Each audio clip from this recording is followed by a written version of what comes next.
추수감사주의를 맞이하여 감사로 늘 충만한 여러분들의 심령과 여러분들의 가정 다 되시기를 주님의 이름으로 축원합니다. 우리 옆에 계신 분들하고 그렇게 인사할까요? 감사하며 삽시다. 어느 시골 마을에 한 농부가 있었다라고 그래요. 그는 매일 아침 집 앞에 우물에서 물을 길었습니다. 처음 저 우물을 파고 맑은 물이 막 솟아났을 때 그는 감격해서 하나님께 감사 기도를 드렸다라고 그래요. 하나님, 이렇게 귀한 물을 저에게 주시니 참으로 감사합니다 라고 말입니다. 그러나 세월이 흐르자 그 감사가 점점 희미해지는 거예요. 사람의 마음이 그렇지 않습니까? 우물은 늘 거기 있었어요. 그리고 물은 매번 당연히 그렇게 나오는 줄 알았습니다. 그런데요, 어느 해 가뭄이 들어서 그 우물물이 말라버리는 거예요. 그때서야 농부는 깨닫게 되었습니다. 그동안 자신이 누리던 그 모든 것은 자신의 수고가 아니라 하나님의 은혜로 공급되었다라고 하는 사실 말입니다. 그래서 그는 마른 우물 앞에 무릎 꿇고 다시 하나님 앞에 회개의 눈물을 흘렸다라고 그래요. 여러분, 그렇습니다. 진정한 감사는요, 놀라운 일을 경험하고 반응하는 마음이 아닌 거예요. 그리고 잊어버리고 나서 다시 깨닫는 마음도 아닌 겁니다. 진정한 감사는 매일의 평범함 속에서도 감사의 근원이신 하나님을 기억하는 믿음의 태도에서 나오는 것입니다. 오늘도 우리는 하나님께서 주시는 그 많은 것들을 하루하루 누리며 살아가고 있습니다. 생명을 주셨기에 하루하루 살아가는 것이고요, 일용할 양식을 주셨기에 매일매일 활동하는 것이고요, 또 소중한 가족을 주셨기에 늘 행복을 누리며 살아가는 겁니다. 사랑하는 여러분, 바라기는 이런 매일의 평범함을 가득 채우고 있는 것들 모두가 하나님께서 우리에게 주신 것임을 늘 깨닫고 늘 감사로 하나님께 영광 돌리시는 저와 여러분들 다 되시기를 주님의 이름으로 축원합니다. 사람은 누구나 어김없이 걱정과 근심, 염려 가운데 살아가곤 하지요. 제가 질문을 하나 던질까요? 여러분 가정 가운데 걱정, 근심거리 하나도 없는 가정 있으십니까? 나는 우리 가정은 근심, 걱정 하나도 없어. 예, 손 아무도 안 드시네요. 그렇습니다. 어떻게 보면요, 우리 인생이란 삶 자체가 염려와 걱정거리 덩어리다, 그렇게 말을 할 수 있을 것 같아요. 살아가면서 우리는 모든 것에 있어서 그야말로 첩첩이 염려투성입니다. 자식 걱정, 남편 걱정, 그거 끝나고 나니까 사업과 직장에 대한 어떤 염려, 그거 끝나고 나니까 건강에 대한 염려, 그거 끝나고 나니까 요즘 같으면 이 나라 이거 앞으로 어떻게 될는지 모르겠다, 그에 대한 어떤 염려들. 그래서 우리의 삶 자체가 이 염려투성이기 때문에 어떤 분은 이렇게 말을 했는지 몰라요. 인간은 태어날 때부터 울면서 태어나게 된다. 그 이유가 염려 때문에 염려 때문에 그렇다라고 하는 거예요. 하지만 여러분, 우리가 분명하게 알아야 할 것이 있습니다. 우리 인간이 늘 염려하면서 살아갈 수밖에 없는 그러한 존재라 할지라도 염려는 우리에게 결코 유익이 되지 않는다라고 하는 사실이에요. 시련은 때로 우리를 연단하게 만듭니다. 고된 훈련이 우리의 근육을 강하게 만들듯이 시련은 우리의 영혼을 더욱 단단하게 만들어주곤 하죠. 그러나 염려는요, 여러분 아무리 많이 할지라도 우리를 튼튼하게 하진 못해요. 염려는 오히려 우리의 몸과 마음, 더 나아가서 우리의 영혼까지 피폐하게 만들 뿐이더란 말이죠. 그래서 이제 오늘 본문 마태복음 6장 25절 말씀을 통해서 우리 주님께서 이러한 말씀을 하셨습니다. 자, 여러분 함께 25절 상반절 말씀, 자막에 있는 저 말씀 우리 함께 읽어보실까요? 그러므로 내가 너희에게 이르노니 목숨을 위하여 무엇을 먹을까, 무엇을 마실까, 몸을 위하여 무엇을 입을까 염려하지 말라. 여러분, 요즘은 모든 것이 풍부하지요. 그래서 먹을 것, 마실 것, 입을 것, 그것에 대해서 별로 염려하지 않는 것이 사실이지요. 그러나 예수님 당시만 해도 사정이 달랐습니다. 예수님 시대의 대부분의 사람들은 하루 3끼 먹는 사람들이 없었어요. 그저 일용할 양식 주는 것, 이게 너무나 감사했었어요. 또 우기인 계절에도 비가 오지 않을 때가 너무나 많아서 마실 물조차 제대로 찾기 어려웠습니다. 그리고 그 당시에 옷을 사 입는다라고 하는 것은요, 생각조차 할 수 없는 그러한 시대였어요. 그래서 그 당시는 당연히 무엇을 먹을까, 무엇을 마실까, 무엇을 입을까 늘 염려할 수밖에 없었고 고민할 수밖에 없었던 그러한 시대였습니다. 그럼에도 예수님은 그들에게 그러한 것들을 염려하지 말라, 그렇게 말씀하셨어요. 그리고 이어서 이러한 말씀을 주셨습니다. 자, 계속해서 25절 하반절에 있는 말씀 우리 같이 읽어봅니다. 목숨이 음식보다 중하지 아니하며 몸이 의복보다 중하지 아니하냐. 여러분, 이게 무슨 말씀일까요? 오늘 굶을 수도 있다. 목이 마르지만 마실 물을 구하지 못할 수도 있다. 추운 밤에 그 몸을 따뜻하게 덮여야 할 옷이 없을 수도 있다. 그러나 아무리 그렇다 한들 하나님께서 생명을 잃도록 내버려 두지 아니하신다, 그 말씀인 겁니다. 우리는 오늘 본문의 말씀을 통해서 염려하지 않아도 되는 이유 두 가지를 발견할 수가 있습니다. 첫째로 염려해봐야 아무 소용이 없더라라고 하는 거예요. 한번 따라해 보겠습니다. 염려해봐야 아무 소용이 없다. 주님께서는 본문 27절 말씀 통해서 이러한 질문을 우리에게 던지십니다. 자, 27절 같이 읽어봅니다. 너희 중에 누가 염려함으로 그 길을 한 자라도 더할 수 있겠느냐. 여러분, 예수님께서 똑같은 질문을 여러분에게 하실는지 모릅니다. 자, 너희 가운데 너희가 염려함으로 키를 1cm, 2cm, 3cm 늘릴 수 있겠느냐. 여러분들이 그렇게 염려함으로 키를 늘릴 수 있다면 대부분 다 서장훈 정도 될게요.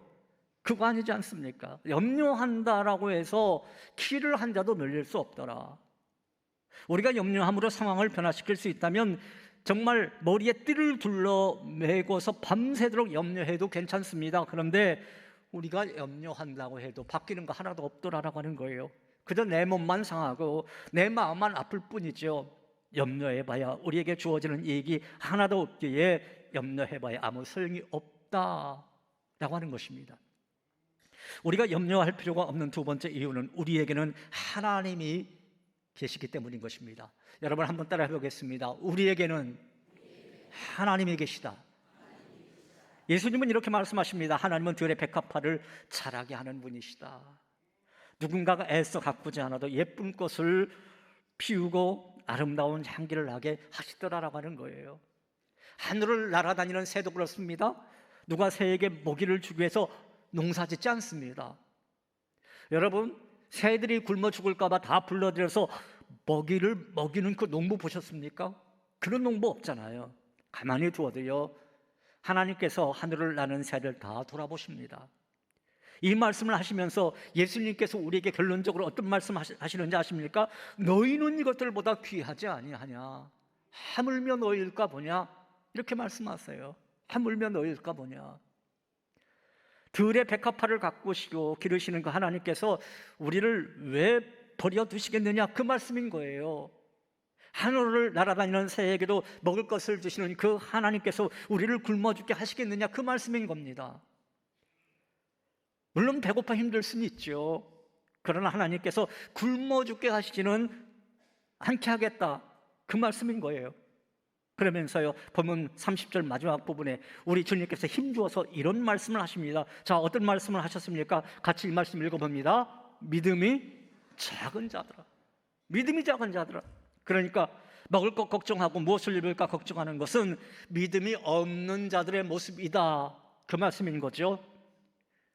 너희가 하나님을 믿는다면, 하나님께서 우리의 아버지이심을 믿는다면 무엇을 먹을까, 무엇을 마실까, 무엇을 입을까 염려할 필요가 없다라는 거예요. 왜냐하면 우리 아버지께서, 우리 하나님께서 우리가 필요한 거, 무엇이 필요한지 다 아신다. 또 우리가 무엇 때문에 힘들어 하는지 다 알고 계시기 때문이다라는 것입니다. 따라서 우리가 하나님을 믿는다면 우리는 염려할 필요가 없는 거죠.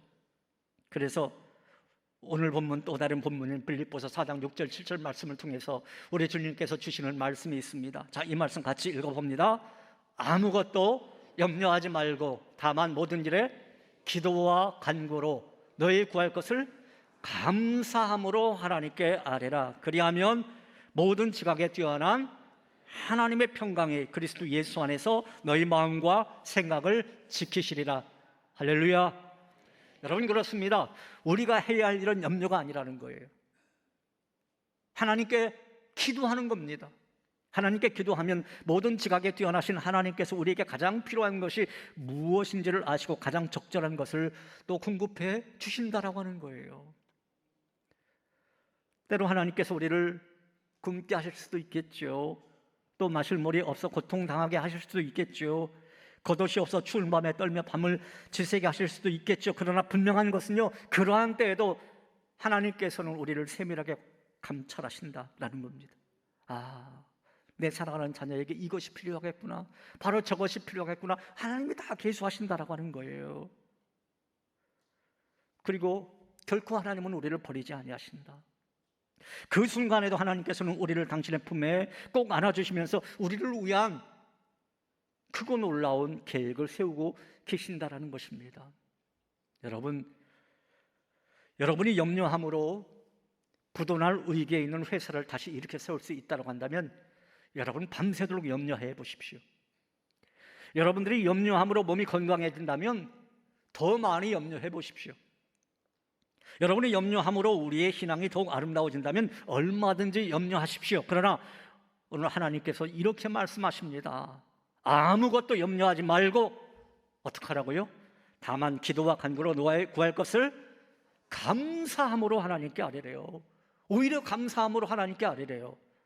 사랑하는 여러분, 아무쪼록 오늘 추수감사절에 믿음 없는 사람처럼 그저 하루하루 염려하며 삶을 살아가는 것이 아니라 우리 아버지이신 하나님을 신뢰함으로 당당하게 하루하루를 살아가는, 그리고 염려 대신에 기도하고 염려 대신에 감사하며 사시는 저와 여러분 모두가 다 되시기를 주님의 이름으로 축원합니다.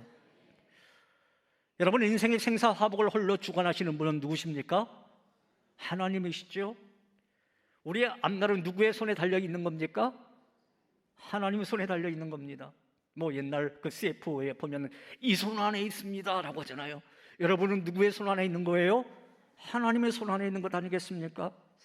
세상 사람들은 이거 알지 못하죠. 그거 알지 못하니까 우리가 전도해야 되는 거죠.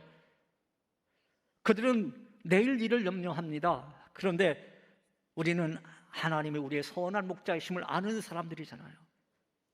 우리를 푸른 초장 쉴 만한 물가로 인도해 주신다라고 하는 사실을 아는 사람들이잖아요. 따라서 우리는 염려 대신에 기도하고 염려 대신에 감사하면서 살아가야 된다라고 하는 것입니다. 이런 말이 있어요. 염려의 반대말은 뭐라고요? 감사다. 감사하면 염려가 근심 걱정과 함께 떠난다라고 하는 말이 있습니다. 여러분, 그렇습니다. 하나님의 모든 것을 예비해 주시고 우리의 발걸음을 인도해 주신다라고 하는 사실을 내가 알기 때문에, 내가 믿기 때문에 우리는 염려가 아니라 감사를 하면서 하루하루 살아갈 수가 있는 것입니다. 여러분이 아침에 딱 눈 떴을 때 내가 눈 떴네, 이것에 대해서 감사해 본 적 있으신가요? 나 오늘 눈 떴어. 또 여러분, 눈을 뜬 다음에 여러분 발로 화장실 갈 수 있다라고 하는 사실에 대해서 감사해 본 적 있으신가요? 힘든 일상이지만 오늘 또 출근할 수 있는 직장이나 일터가 있다라고 하는 것에 대해서 감사하며 삶을 살아가고 있습니까? 오늘 또 숨을 쉬며 하루를 시작할 수 있다라고 하는 것, 교회 안에서 누군가를 만나서 그저 이야기를 나눌 수 있다라고 하는 것, 계절의 변화 속에서 내가 추위를 느낄 수 있다라고 하는 것, 사람들은 그것이 우리의 삶에 당연한 것처럼 생각하는지 모르겠지만요, 사실은 그것이 우리에게 얼마나 큰 축복인지 모릅니다. 왜냐하면 하나님께서 우리에게 볼 수 있는 눈을 허락하시지 않으셨다면 우리는 앞을 보지 못한 제 삶을 살아가야 하기 때문입니다. 하나님께서 우리의 삶의 소소한 것들을 허락해 주시지 않으셨다면 우리는 그 어느 것도 누리며 살 수 없기 때문입니다. 지금 당장 우리의 곳곳에서 호흡을 멈추게 하시면 우리는 오늘로 우리의 삶을 마감해야 합니다. 하나님께서 내 삶에 주셨던 것들을 거두어 가신다면 우리는 그동안 지금까지 누려왔던 모든 것들 다 내려놓고 갈 수밖에 없습니다. 뭐 하나님 나라 가는 것도 또 하나의 축복이긴 하지만 그렇다라고 하는 거예요. 여러분, 그것이 건강이든지 물질이든지 가정의 행복이든지 다 내려놓고 갈 수밖에 없습니다. 하나님께서 우리의 삶에 회오리바람을 일으키신다면 우리의 계획과 우리의 노력들이 다 물거품이 되고 말 것입니다. 하나님께서 우리의 소유를 흩어버리신다면 아무리 우리가 그동안 수고해서 많이 쌓아놓았다 한들 그 모든 것이 한순간에 날아가 버리고 말 것입니다. 지금까지 우리가 풍요롭게 살지 못했지만요, 먹을 것, 입을 것, 마실 것 크게 걱정하지 않고 살아올 수 있었던 것, 여러분, 그거 다 하나님의 은혜 아니겠습니까? 하나님께서 날마다 우리에게 어떤 그 필요에 따라서 공급을 해주셨기 때문에 이렇게나마 살 수 있는 것 아니겠습니까? 기독병원으로 유명한 병원이 있어요. 저 안양에 가면은 안양 샘병원이라고 하는 병원이 있어요. 요즘에는 또 이렇게 그 뒤에 지샘병원이라고 하는 병원도 저렇게 크게 세웠는데요. 저 안양 샘병원과 지샘병원에서 그 큰 수술을 받고 퇴원한 그 환자들을 대상으로 설문조사를 한 적이 있다라고 그래요. 그 설문조사의 질문은 이겁니다. 이게 여러분들이 이런 질문을 받았다고 한번 생각을 해보세요. 퇴원 후에 가장 하고 싶은 일이 무엇입니까? 라고 하는 질문이었어요. 여러분이 지금 큰 수술을 받았어요. 병 중에 있었다라고 한다면 퇴원 후에 가장 하고 싶은 일이 뭘까? 그에 대한 대답은 바로 이것이었습니다. 먹고 싶은 음식 마음껏 먹어보는 것이 소원입니다. 여러분, 병원밥 맛이 있습니까? 맛 없습니까? 예, 맛 없죠? 예, 어떤 분은 그것도 없어서도 못 먹습니다. 이렇게 생각하는 분도 있겠지만 병원밥 참 맛없어요. 그러니까 내가 퇴원하고 나가서 정말 맛있는 거 실컷 좀 먹었으면 좋겠다.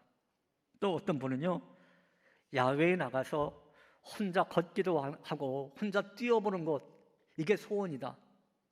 예, 그저 걷고 뛰는 거, 이게 소원이 돼요. 그리고 어떤 분은요, 제가 아까도 이제 이 말씀을 드렸는데 혼자 힘으로 화장실 가는 거, 이게 소원이라고 말한 분도 있어요. 나 혼자 힘으로 화장실 가는 거, 그동안 옆에 간호사가 부축을 해야 했거든요. 어떤 간병인이 부축을 해야 화장실 겨우 갔었거든요. 그러니까 나 혼자 화장실 가는 거, 이게 소원이래요. 또 어떤 분은 가족과 함께 한 상에 둘러서 밥 먹는 거, 그리고 어떤 분은 사랑하는 사람과 여행 한번 가보는 거, 이게 소원이다. 이런 아주 평범한 대답이 큰 수술 환자, 이분들이 퇴원하면서 그렇게 적었더래요. 여러분, 병석에서 누워있는 환자들이 그토록 바라고 소망하는 일은요, 뭔가 대단하고 거창한 것이 아니에요. 그저 아주 작고 일상적이고 평범한 일들이더란 말입니다. 사랑하는 여러분, 지금 우리는 얼마나 많은 일상의 기적들을 누리며 삶을 살아가고 있습니까? 조금만 생각해 봐도 우리의 일상의 삶 하나하나가 기적의 연속이고 신비이지 않습니까? 저 높고 푸른 가을 하늘을 내가 볼 수 있다라고 하는 것, 또 붉게 물든 저녁 노을을 내가 볼 수 있다라고 하는 것, 그 자체가 기적인 것이고요. 저 화면에 보이는 것처럼 저렇게 붉게 물든 그 가을의 단풍, 그 가을의 단풍을 내가 바라볼 수 있고, 그리고 낙엽을 밟으며 걸을 수 있다라고 하는 그 자체가 여러분 기적이지 않겠습니까? 그렇다면 여러분, 오늘 우리가 무엇에 감사하며 살아야 하는지는 분명해집니다. 우리의 삶에 어떤 기적 같은 큰 일이 일어나야만 감사할 수 있는 것 아니에요. 평범하게 살아가는 우리의 일상 하루하루의 삶이 모두 감사거리다라고 하는 거죠. 그래서 하나님께서는 우리에게 데살로니가전서 5장 18절을 통해서 이렇게 말씀하십니다. 자, 이 말씀 같이 한번 읽어보실까요? 범사에 감사하라. 이것이 그리스도 예수 안에서 너희를 향하신 하나님의 뜻이니라. 범사가 뭡니까? 매일매일 매 순간순간 감사하라. 이거 하나님 명령이잖아요. 감사하며 사는 것이 그리스도 예수 안에서 우리를 향한 하나님의 뜻이라는 거예요. 오늘 본문의 말씀에 비춰본다면 공중에 나는 저 새를 바라보면서도 우리는 감사해야 한다라는 거죠.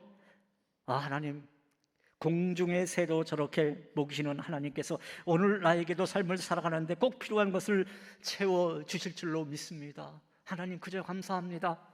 그렇게 말할 수 있어야 된다라고 하는 겁니다. 들에 피어있는 이름 모를 꽃들, 저 꽃을 바라보면서 이렇게 작은 들불도 주님께서 기르시고 입히시는데, 하나님, 그래도 하나님께서 이렇게 나를 돌보아 주시고 이렇게 나를 입혀주셨으니 참으로 감사합니다. 앞으로도 하나님의 은혜로 저는 하루하루 살 것 같습니다. 그렇게 생각하며 감사할 수 있어야 된다고 하는 거예요. 여러분은 어떤 특별한 일이 내게 일어나기를 기대하기에 앞서서 지금 내게 주어진 삶 속에서 하나님의 사랑의 손길을 느낄 수 있어야 하는 것입니다. 작은 내 삶에 함께 하시고 내 삶을 이끌어 주신 그 하나님, 그 섭리하시는 손길에 감사할 수 있어야 한다라고 하는 거예요.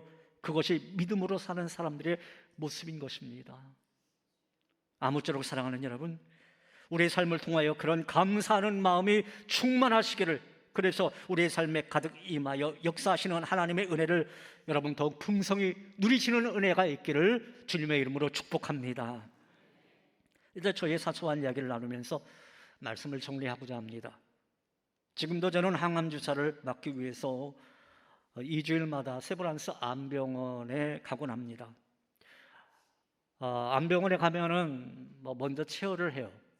체열을 하고 한 2시간쯤 있다가 진료를 받고, 또 진료 후에 한 3시간, 4시간, 5시간쯤 기다렸다가 항암 주사 맞고, 또 그렇게 주사 맞고 집에 오면은 하루라고 하는 시간이 훌쩍 다 지나갑니다.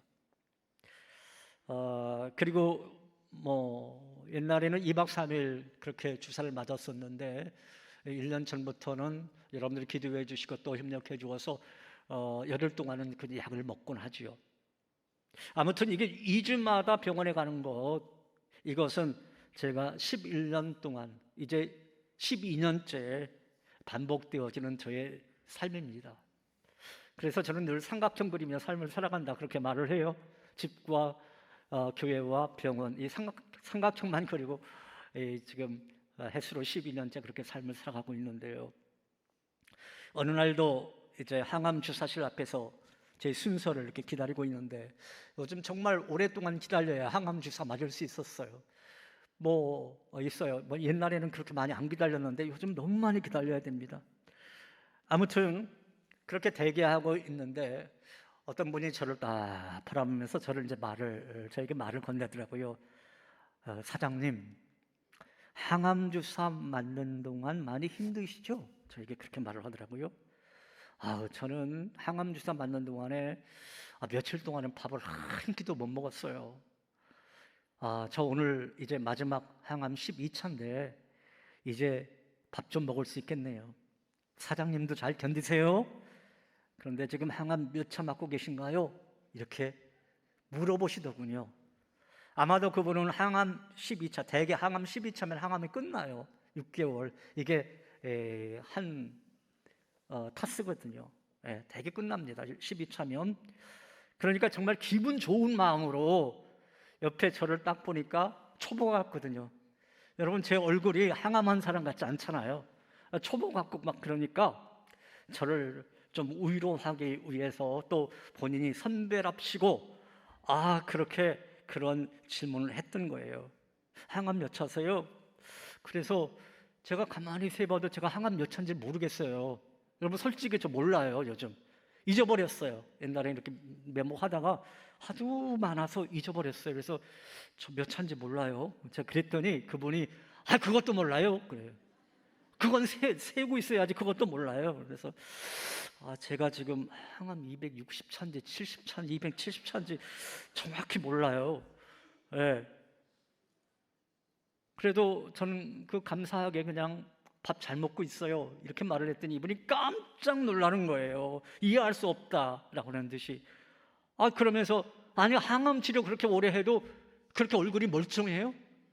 머리카락도 그렇게 멀쩡해요? 그래서 속으로는 이거 났다 빠졌다 한 겁니다. 이렇게 말을 하고 싶은데 그렇게 말하지 않고 제가 뭐라고 대답했는지 아세요? 다 하나님의 은혜예요. 이렇게 대답했어요. 이게 다 하나님의 은혜예요. 솔직히 저는 습관적으로 감사하다는 말, 하나님의 은혜였습니다라고 하는 말 그분에게 한 건데요. 제가 돌이켜서 정말 곰곰이 생각해 보니까 모든 것에 있어서 감사하고 모든 것이 다 하나님의 은혜였습니다. 여러분, 제가 오늘 이렇게 추수감사주일에 설교할 수 있는 것 다 하나님의 은혜인 줄로 믿습니다. 여러분들이 기도 많이 해주시고 또 하나님께서 은혜 베풀어 주셨으니까 이렇게 제가 주일마다 설교할 수 있는 거죠. 어떻게 저의 힘으로 이게 가능하겠습니까? 다 하나님의 은혜가 아니고 설명할 수가 없어요. 여러분, 암 환자 중에 많은 분들이 암 때문에 죽는 것이 아니라고 그래요. 나는 이제 암 환자야, 나에겐 생명이 얼마 남지 않았어. 이 절망, 이 염려, 이 걱정, 이것 때문에 항암 주사를 견디지 못합니다. 또 밥을 먹지 못해요. 우울증이 생겨요. 막 그러다 보니까 결국 죽음을 맞이하는 경우가 참 많이 있더라라고 하는 거죠. 여러분, 우리가 사소한 것에 자꾸만 불평이 생겨나는 이유는 무엇일까요? 그것은요, 정말 소중한 것, 그것을 기억하지 못하고 잊어버리기 때문에 그런 거예요. 정말 소중한 것이 무엇인지를 알고 그것을 간직하고 살아가는 사람은 그저 다른 모든 것에 있어서 감사한 겁니다. 저는 그래요. 이렇게 설교할 수 있는 것 이 자체가 그저 감사합니다. 그러다 보니까 하나님께서 너 다음 주에도 설교해라, 그 다음 주에도 설교해라, 그렇게 하나님께서 힘주시는 것 같아요. 그저 하루하루 평범하게 살아가는 모든 것이 다 하나님의 은혜인 거 알면 그저 하루하루 감사로 살아갈 수가 있는 거죠. 사랑하는 여러분, 점점 깊어져가는 이 가을에, 그리고 오늘 추수감사주일에 일상 속에 숨겨져 있는 하나님의 신비와 기적을 여러분 다 발견하시고, 또한 그것에 감사하는 성도 여러분들이 다 되시기를 주님의 이름으로 축원합니다. 이 시간 그 찬양하죠. 은혜라고 하는 찬양, 우리가 너무나 잘 알고 있는 이 찬양 같이 고백하도록 하겠습니다.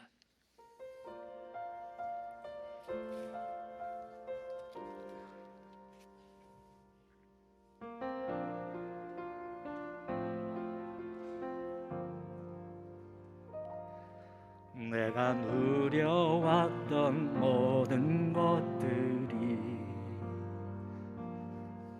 내가 지나왔던 모든 시간이, 내가 걸어왔던 모든 순간이 당연한 것 아니라 은혜였어. 아침 해가 뜨고 저녁에 노을, 봄의 꽃향기와 가을의 열매, 변하는 계절의 모든 순간이 당연한 것 아니라 은혜였어. 모든 것이 은혜, 은혜, 은혜, 한없는 은혜. 내 삶에 당연한 건 하나도 없었던 것을, 모든 것이 은혜, 은혜였소. 내가 이 땅에 태어나, 내가 이 땅에 태어나 사는 것, 어린아이 시절과 지금까지 숨을 쉬며 살며 꿈을 꾸는 삶, 당연한 것 아니라 은혜였소. 내가 하나님의 자녀로 살며, 내가 하나님의 자녀로 살며 오늘 찬양하고 예배하는 삶, 복음을 전할 수 있는 축복이 당연한 것 아니라 은혜였소. 모든 것이 은혜, 은혜,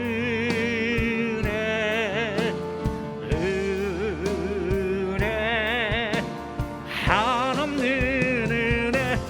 내 내 삶에 당연한 건 하나도 없었던 것을 모든 것이 은혜. 우리 양손 높이 들고 모든 것이 은혜,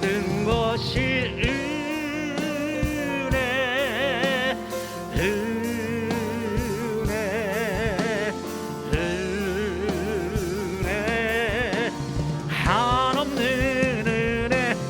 내 삶에 당연한 건 하나도 없었던 것을 모든 것이 은혜, 은혜였소.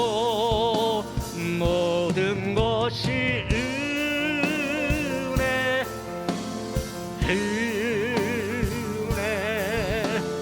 은혜, 한없는 은혜.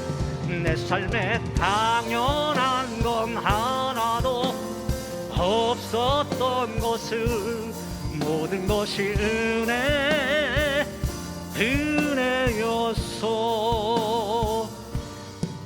하나님, 그렇습니다. 모든 것이 하나님의 은혜였습니다. 할렐루야.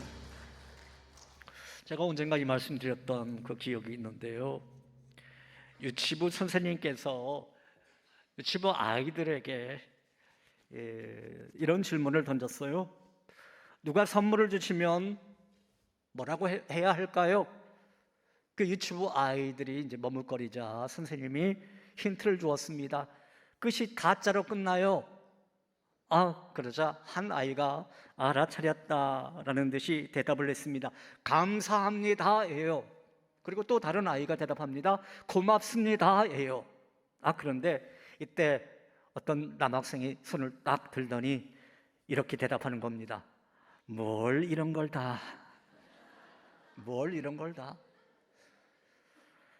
아이들은 선물을 받고 나면 온통 선물에만 관심을 기울이죠. 고맙다, 감사합니다, 이거 인사도 잊어버리고요, 선물 뜯는 일에만 정신을 쏟습니다. 그리고 선물을 뜯어보고서 선물이 자기 기대 이상으로 좋은 것이면 기뻐하고 그때서야 고맙습니다, 감사합니다, 그렇게 인사를 하곤 해요. 그런데 그 선물이 자기 기대에 미치지 못하면 삐지잖아요. 그래서 고맙다는 인사도 하지 않습니다. 그리고 만일 선물이 다른 아이 거보다 자기 것이 못하면 더 난리가 납니다. 왜 나는 이것밖에 안 주느냐고 그렇게 따지고 들어요. 여러분, 우리가 감사를 잃어버리는 이유는 선물 준 사람을 보지 않고 선물을 보기 때문은 아닐까요? 선물을 주신 분의 그 성의와 따뜻한 마음보다는 그 선물의 가치 여부로 고마움을 표시하려고 하기 때문은 아니겠습니까? 우리가 하나님께 감사하지 못하는 이유도 마찬가지인 것 같아요. 내게 귀한 은혜를 베풀어 주신 하나님, 그 하나님을 보지 못하기 때문에 그러한 거예요. 나를 향한 하나님의 그 크신 사랑의 마음을 헤아리지 못하고 있기 때문에 그러한 겁니다. 그 대신 지금 나 자신 너무 힘들어요. 고달픈 나의 삶의 처지, 그 형편만 내가 바라보기 때문에 우리는 감사하지 못하고 오히려 감사보다 불평하게 되더라, 그 말이지요. 사랑하는 여러분, 오늘 추수감사주의를 보내며 평범한 일상에 숨겨진 하나님의 은혜, 그 은혜를 여러분 꼭 발견해 보시고 염려보다는 모든 것에 기도, 염려보다는 모든 것에 감사하며 그저 모든 것이 하나님의 은혜였음을 고백할 줄 아는 저와 여러분 다 되시기를 주님의 이름으로 축원합니다. 하나님 아버지, 감사합니다. 오늘 추수감사주일에 저희를 변함없이 이렇게 불러주시고 초청하여 주시고 또 주님 말씀하여 주시오니 감사합니다. 우리가 늘 감사하며 삶을 살아야 되겠다 마음 먹었지만, 그러나 일상에 걱정과 염려, 고민거리가 있을 때 그것 앞에 감사가 무너지고 오히려 절망하는 경우를 너무나 많이 봅니다. 그런데 주님께서 범사에 감사하라, 그렇게 말씀하셨습니다. 저 하늘의 새를 보고 저 들판에 그 들풀을 봐라. 내가 저렇게 먹이고 입히거늘 하물며 너희일까 보냐. 아버지여, 이 말씀을 우리가 잘 깨닫고 여전히 나를 향해 세밀하게 관찰하시는 그 신비로우신 하나님의 능력, 그 손길을 우리가 깨닫고 늘 감사로 충만한, 또 그 모든 것이 다 하나님의 은혜입니다 라고 고백하는 우리의 삶 되게 하여 주시옵소서. 예수님 이름으로 기도하옵나이다. 아멘.